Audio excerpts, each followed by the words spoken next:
تخيل معايا إن العالم اللي بنعيش فيه مش هو بس العالم اللي حوالينا، وإن في أبعاد تانية ممكن نكون بنمر من جنبها كل يوم من غير ما نحس. النهارده هنتكلم عن البعد الرابع، مصطلح انتشر في كتب الخيال العلمي ونظريات الفضاء. بس يا ترى الموضوع أكبر من كده بكتير، ولا إنه مجرد خيال علمي كده وخلاص؟ البعد الرابع هو جزء من واقعنا اللي مش قادرين نشوفه. جهز نفسك عزيزي المشاهد، علشان النهارده هنغوص في أعماق الغموض، وكمان هنحاول نكتشف سر البعد الرابع، وهل ممكن يكون له تأثير علينا من غير ما نكون واخدين بالنا، ولا إنه مجرد نظرية كده وخلاص.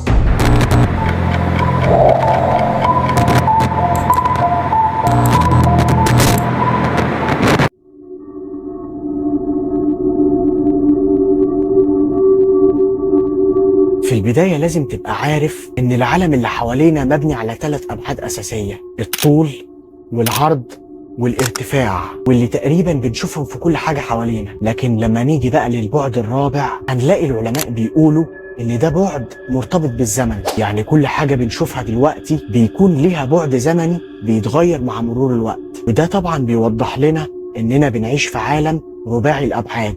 بس المشكلة بقى في إننا مش بنحس بالبعد الرابع بنفس الطريقة اللي بنشوف بيها الأبعاد التانية. لكن في نظرية بتقول إن البعد الرابع مش مجرد زمن، بل هو بعد مكاني جديد تقدر إنك تتحرك فيه، ولكن مش بإرادتك، إلا في لحظات معينة بس. زي لما بتيجي تحس إنك في مكانين في نفس الوقت، أو لما تشوف حاجة بتحصل بشكل غريب ومش مفهومة.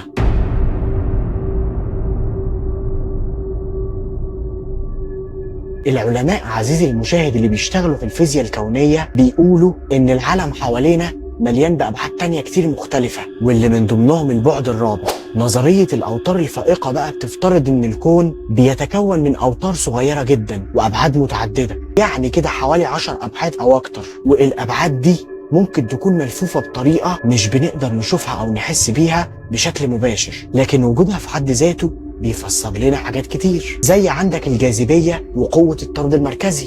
هنا البعد الرابع ممكن يكون وسيلة للتنقل بين العوالم المختلفة دي، وكأنه باب سري بيظهر في لحظات معينة.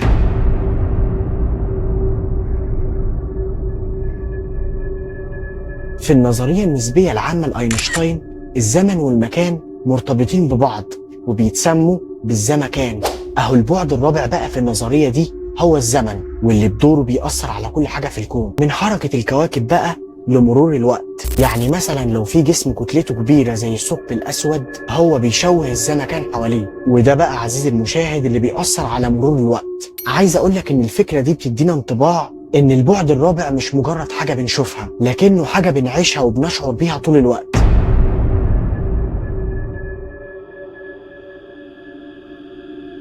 واحدة من أكتر القصص إثارة للرعب حول البعد الرابع هي تجربة فيلادلفيا اللي حصلت في الحرب العالمية الثانية. يقال إن البحرية الأمريكية عملت تجربة سرية على سفينة حربية باستخدام مجال مغناطيسي قوي جدا علشان يخلوها تختفي عن الأنظار.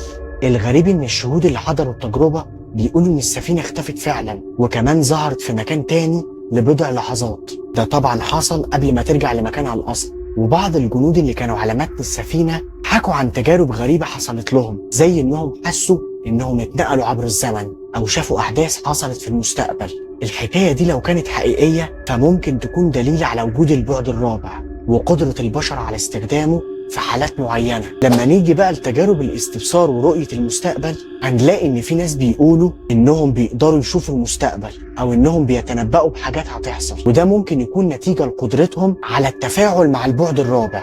والتجارب دي عزيزي المشاهد بتتسمى بتجارب الاستبصار، وبيقال إن الشخص اللي عنده القدرة دي بيقدر يشوف أو يحس بأحداث هتحصل لسه، وكأنه بيفتح نافذة على البعد الرابع.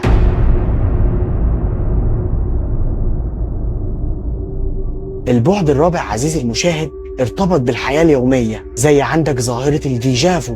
أكيد حصل لك مرة إنك حسيت إنك عشت لحظة معينة قبل كده، أو إنك مثلا بتعيد نفس المشهد للمرة التانية رغم إنك متأكد إنها أول مرة تحصل لك. وبعض العلماء بيعتبروه نتيجة لتداخل اللحظات من البعد الرابع مع وعيك في الوقت الحالي، وممكن تكون اللحظة دي انعكاس لحدث حصل في بعد مختلف، أو إنها نتيجة لتداخل زمني مؤقت.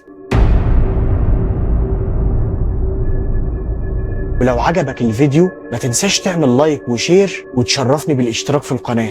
الله غالب. سلام.